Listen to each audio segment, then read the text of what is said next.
New year, new me, and new cut news, and new puppies? There's a lot to cover this week, so let's get right down to it. Hi everyone, this is D-Sun from Mushi Report, where we cover all things Lorcana. And I'm sorry I've been away from YouTube for a couple of weeks. I was kind of down with the flu and I didn't want to show on camera. But hey, it looks like it was great timing because Ravensburger was also away on their own New Year break as well, it seems. And it's been pretty quiet for the last couple of weeks until finally this week where we got a whole bunch of news. So here I am back again, and let's get down to the card news. Starting off with, of course, Amber Ink. The very first card being Pongo Determined Dead.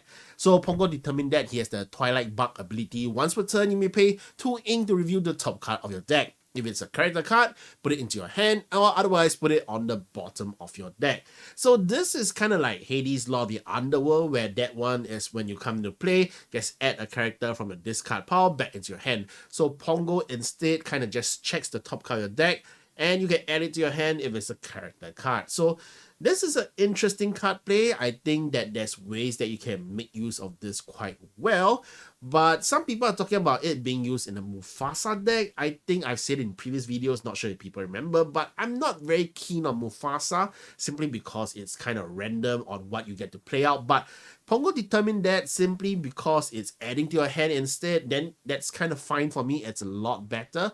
Just that 2 ink cost might be just a little bit steep. I think it's a great card for the slightly mid-game and later game maybe by the ink cost, but otherwise I'm not too sure I'll see this in play for now, unless there's something that works out for the tribal part of things. But then again, he's only a storyborn hero. He doesn't have the puppy classification, unlike our next card, which is the Dalmatian Puppy Tail Wagger. So this is the one that just came out yesterday, and yeah, this is a very nice card because it has the fantastic stats like Simba for a 2-cost character with 2 strength and 3 willpower, and the very simpler kind of army ability where you may have up to 99 copies of the Dalmatian Puppy Tail Wagger in your deck. So if you don't realize yet, adding on the 2 parents with Pongo and Perdif, then that gives you the 101 Dalmatians. Interestingly enough, his stats is also kind of the opposite of Cruella de Vil, where this version has 3-2 stats, while Dalmatian Puppy is 2-3, so Cruella de Vil is like just kind of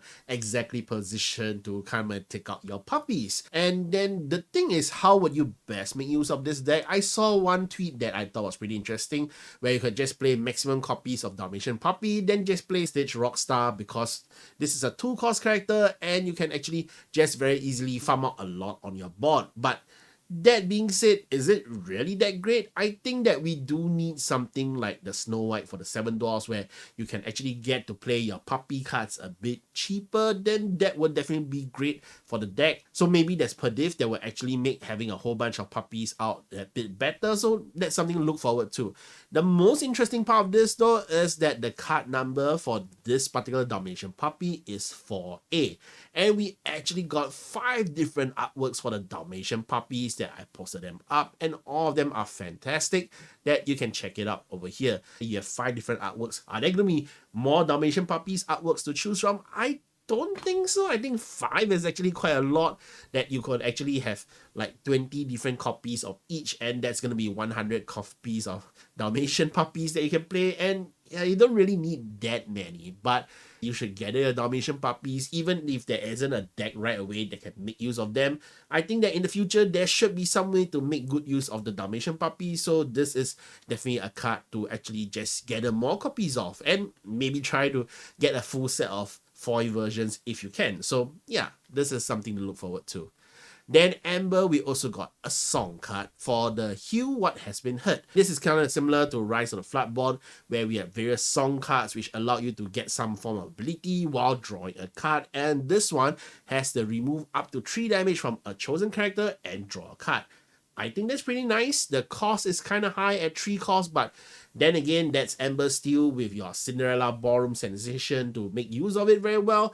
And removing damage is actually a pretty decent effect. I guess that still your Storm Raging On is actually still better, but this is inkable, so I think that this actually might see some play as well.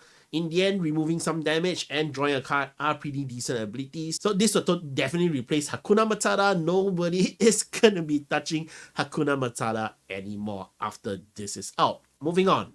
Amethyst Ink, the only Amethyst card we got over the last couple of weeks, is the Sorcerer's Hat. So you just need to exit Sorcerer's Hat and pay 1 ink, and then you can name a card, review the top card of your deck, and if it's the name card, put the card into your hand, otherwise put it back into the top of your deck. So there's a couple of ways to use this. Of course, back to the Dalmatian Puppy Tailwagger. If your whole deck is pretty much Dalmatian puppies, then yeah, you can really easily just name a Dalmatian puppy and just get it added to your hand. Or otherwise, one of the best way to use this is also, of course, with Ursula's Cauldron, because Ursula's Cauldron lets you check the top card of your deck, and then after that, you can choose to put it back down at the bottom, or otherwise just, keep it on the top. So just keep it back on the top and then play your Sorcerer's Hat, and you can add that card into your hand instead. So it is an interesting combo to actually make use of. So yeah, that's some ideas. And otherwise, the main thing I think is interesting is the lore, because you can actually see Minnie Mouse here diving into this cave, spelunking, and she's actually mentioned as well, talking about traps and all that. So it looks like Minnie Mouse definitely has the kind of more interesting adventures, where she was actually seen also on top of the Great Illuminary in the ruins of it, just dancing around and all that stuff. So yeah, Minnie Mouse is definitely a lot of adventures inside Into the Inklands, and I'm really looking forward to see what else she'll be up to for this set. Okay. Next, we'll be going on to the Emerald Ink, and one of the best cards that's been reviewed so far for Into the Inklands with Ursula Deceiver. I think it's no surprise to anyone if you've been following me on social media, then you know that I've been playing this card deck, because I really like decks that are just faster and you don't have to worry about the long gameplay. I'd like to just kind of decide whether I'm winning or losing pretty fast, and I've been playing Emerald Steel, this card, because yeah, that kind of fits what I would like to play. And Ursula Deceiver is perfect to add into it, because it deals with one of the main problems I've had for a long time, which is Song Steel with the Whole New World. Don't get me wrong, there's of course cards like Grab Your Swords and also your Be Prepared. All of them are stuff that are troublesome to play around, but they can be played around. A Whole New World is actually a card that is just really difficult to play around, because no matter what you do, it's very easy for them to just refresh their full hand to 7 cards, and that's all my resources that I spend into discarding all the cards, all wasted, and they just get their whole hand refreshed. So yeah, Ursula Deceiver is definitely something that I want to play 4 copies of, because she has the ability, when you play this character, chosen opponent reviews their hand and discards a song card of your choice.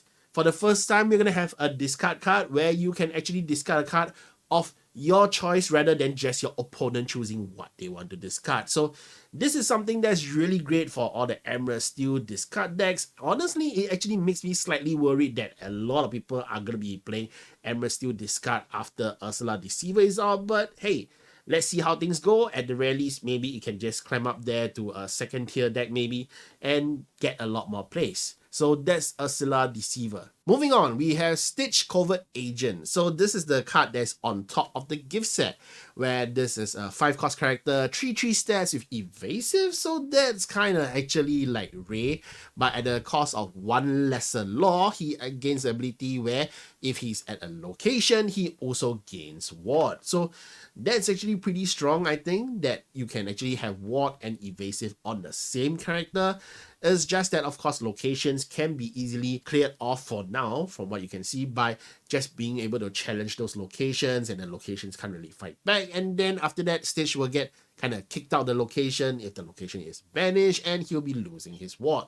So that's a thought that is actually what you lose out on for getting 1 lesser law compared to Ray. But I still think that this is pretty interesting for location decks. We need to see more location cards, especially for Emerald Ink. What will be the good location cards that you want to consider playing? And then yeah, then we'll definitely see whether this Stitch Covert Agent is something to be played. At the very least, for the old deck Amethyst Emerald, where you will try to be gaining law pretty fast, I think that this is actually a good card to consider, because this could essentially replace Cusco with evasive and war at the same time. Okay, then moving on, we have Jim Hawkins. Finally, another Treasure Planet card, and this one actually plays very well with location. So Jim Hawkins has 2 abilities. The first one is when you play this character, you may also play a location with cost 4 or less for free from your hand. So yeah, we'll need to see more location cards to see what is going to be cost 4 or less. And by the implication of this, I feel like we're going to be seeing maybe a 5 cost location, something that's really broken and overpowered maybe. I don't know, but hey, this is definitely something that's being hinted over here. And yeah, aside from that, we also see Take the Helm. Whenever you play a location, this character may move there for free. So there are location cards that's coming up, like for example, Maui's Place. Later, I'll show it to you later on when we go into steel cards that actually have nice abilities to actually be considered. And 5 cost 4/4 stats is not the best stats, but hey, moving into Maui's Place of Exile is a pretty nice thing to consider. So yeah, we'll talk about that one later on. So moving on, we have Moana Born Leader. So this is the starter deck card, of course. Whenever this character quests while at a location, ready all other characters here, they can't quest for the rest of this turn. So this is kind of like the original Moana, just that this is in Ruby Ink and she's the Floodborn. So the idea is with Shift, you can actually shift into her really quickly and get all your other characters being able to be raided. Although they can't gain you any laws, but then hey, they can do more challenging and stuff. So that's something to be considered. With Rise of Floodborn, there hasn't been that many people playing stuff that ready the characters anymore. You don't really need to do it that much, other than say LeFou being comboed with Arthur, but hey, this is something that might be considered. Alright, next up, we have another Stitch, this time in Ruby Ink. And this Stitch is very simple.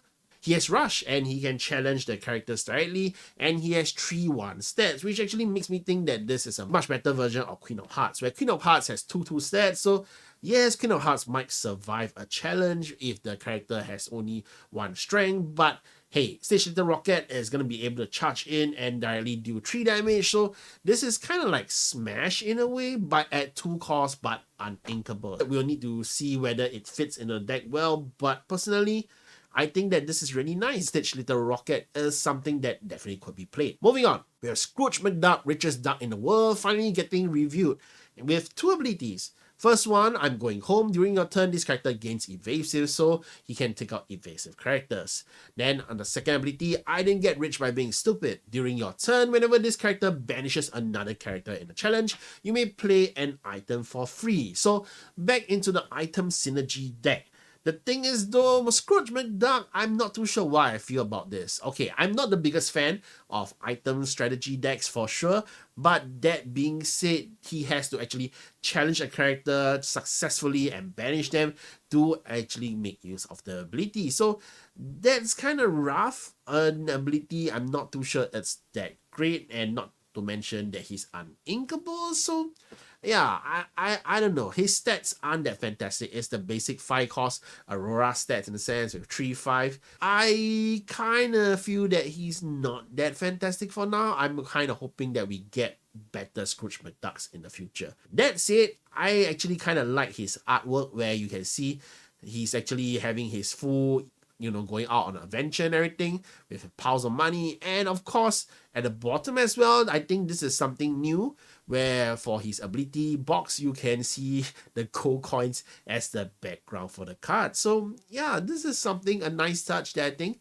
that definitely is something I'm looking forward to seeing more of too. Moving on, we have Tinkerbell, Very Clever Fairy. Whenever one of your items is banished, you may put that card into your inkwell face down and exerted. So she's a 5 cost 3/4 stats with 2 lore. The stats aren't that fantastic, especially for a 5 cost character, but if your items get banished, then she can help you ramp up really quickly. Of course, the counter argument is that with Sapphire Ink, then there's going to be Popsicle combo. Then you can't retrieve your Popsicles if they go into your Inkwell. You can't make use of your Nickwell very well anymore. That being said, I actually think that just ignore the Nickwell. You can actually ramp up really quickly with Tinkerbell to actually gain ink in your Inkwell very fast. And yeah, this is definitely something that could be considered in the right strategy. Maybe with the Bell Strange but Special deck to gain a lot more lore. Just use Hiram Flavorsham to get rid of your item cards, draw more cards, while your Tinkerbell just puts them into the Inkwell, and yeah, that all works out. That said, then that means it doesn't work very well with your shiny, because Tamatoa is not going to be able to take back those item cards as well if they are not in the discard pile. So how good is this? I think we need to see more Sapphire cards to Into the Inklands to see what is the strategy now for item decks and whether it works out better with more new cards that can go together with this Tinkerbell. Maybe not. So that's something to think about. Next up, we have Wendy Darling Authority on Peter Pan.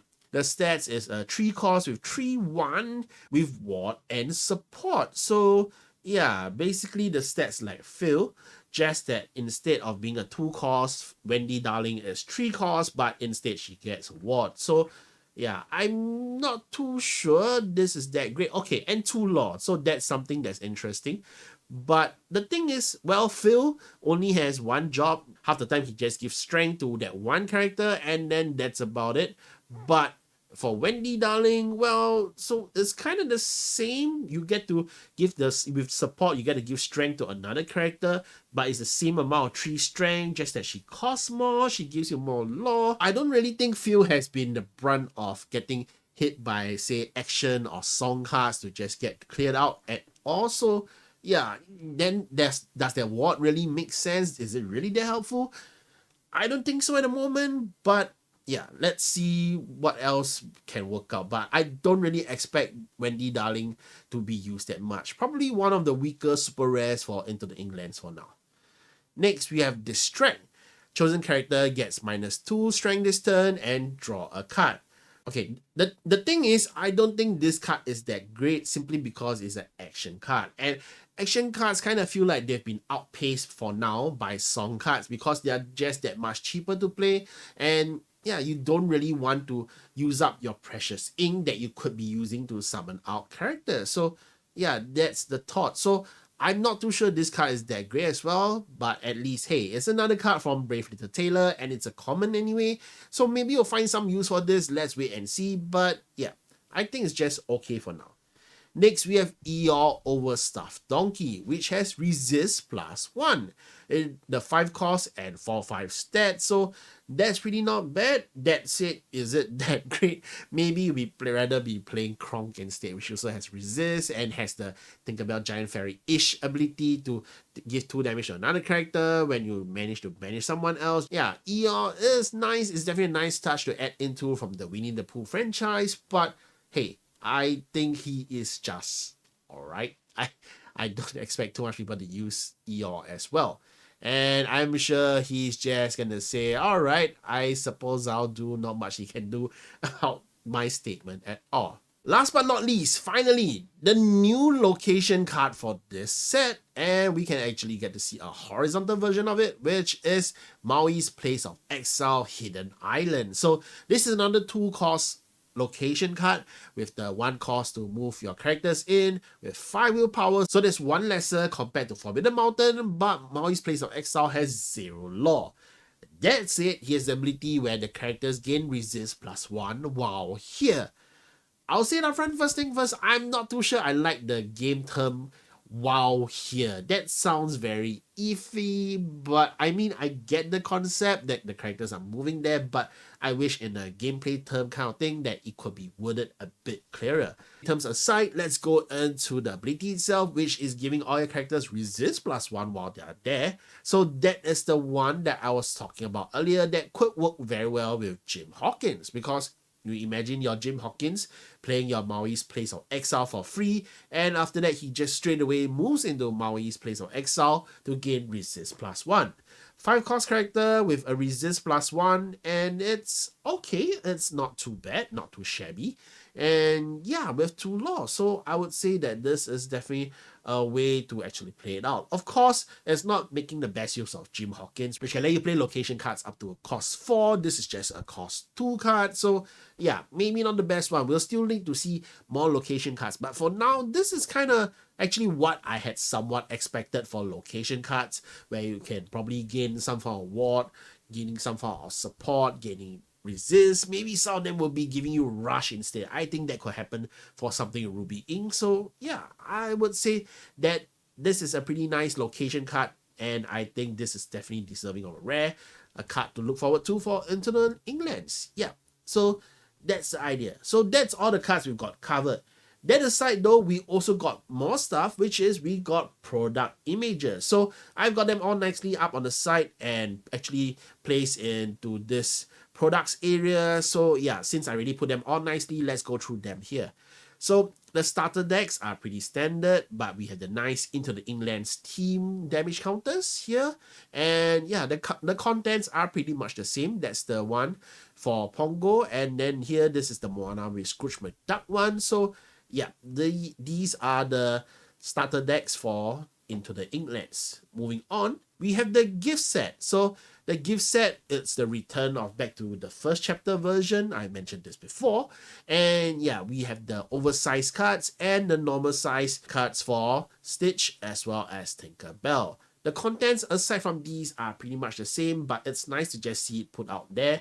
And yeah, that's the idea. The main one that I really want to show, okay, wait, before that, accessories. We also got the accessories images throughout these last couple of weeks. So we have the Scrooge McDuck sleeves and your Robin Hood Daydreamer sleeves. We have the deck boxes, and we also have the nice playmats, finding a better view of them. Then yeah, that's the whole idea. So these are the accessories which I think are pretty nice. I think I'm still sticking with the Scrooge McDuck one, although his ability is not that fantastic, I would say. But hey, the artwork is nice and I like it. Then the main one, the best one, the Illuminous Trove. I think this is something that would actually make me interested in getting maybe more than one trove this time round, because they are having a makeover for the various accessories inside the Illuminous Trove. There's now the dices, the lore counter, and also your ink team card dividers. And these actually all look really great. I've been struggling to find good card dividers. And yeah, I didn't really want to go on Etsy because I saw some of them were like $20-$30 just for card dividers. And I'm not too sure what the qualities they are like. But yeah, we'll finally be getting some in the trove. I've been getting one trove every set so far, and I think I'm going to get maybe a second trove this time round. This is fantastic value as compared to removing off the deck boxes and the damage counters. Honestly, I got so much damage counters from the starter decks already. I don't really need more damage counters from the trove. So yeah, and then now we're getting replaced with all these. The only thing that I really miss is the player's guide. I really love the player's guide for the content that it provided. Although in Rise of the Floodborn, the content from the player's guide is kind of similar for the story with the website, where we also got the storyline there as well. So yeah, it's kind of similar. So I will miss having the physical book to flip them. I still have the first two books up on my shelves over here, but yeah, I'm not unhappy at all. I really like these. The lore counters are fine. I think that I wouldn't really be using these as much. I've been using my phone apps and I love them. But I really like the dices. I think that they look fantastic for now. I need to feel them to see what their quality is like. As long as their paint doesn't really like chip off easily, I think I'm okay with that. And then the card dividers, as long as they are not like kind of flimsy material, that's all right. Card dividers are not meant to be like super strong. As long as the paint doesn't, the ink on them doesn't fade away. Not exactly pun intended, but yeah, as long as the ink kind of doesn't get washed away. And then yeah, these look actually fantastic. I really love these card dividers. So yeah, that's the idea for the Illuminous Trove. The prices wise all look pretty much the same as before. So yeah, I'm gonna try to see if I can get a second one this time around. And that's it for the products. Last but not least, we got this nice little video. I'll just go through it right now. Not too much, it just kind of was the introduction for Into the Inklands, where they actually put it up on the site as well, where there's the product you can see over here. The third product is listed here, but this is a nice idea. We saw Into the Inklands, looks like the landscape looks right now, and there's the Inkrunners, which you can see over here. You can see Stitch, the new covert agent Stitch, I believe, with Venturo.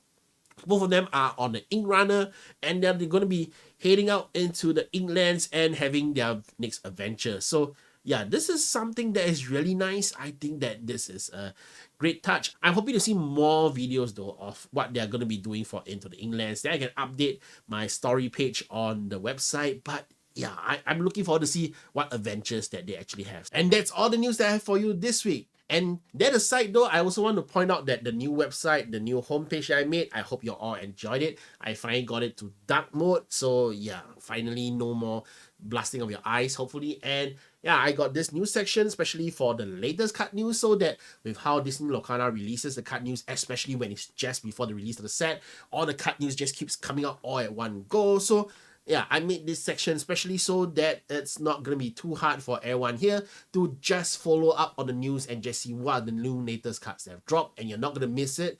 Even the wiki has been updated as well for now, so that you can see the latest 5 cards at any time on the wiki homepage. So that's the whole idea. I hope you all enjoyed these new updates that I've been making.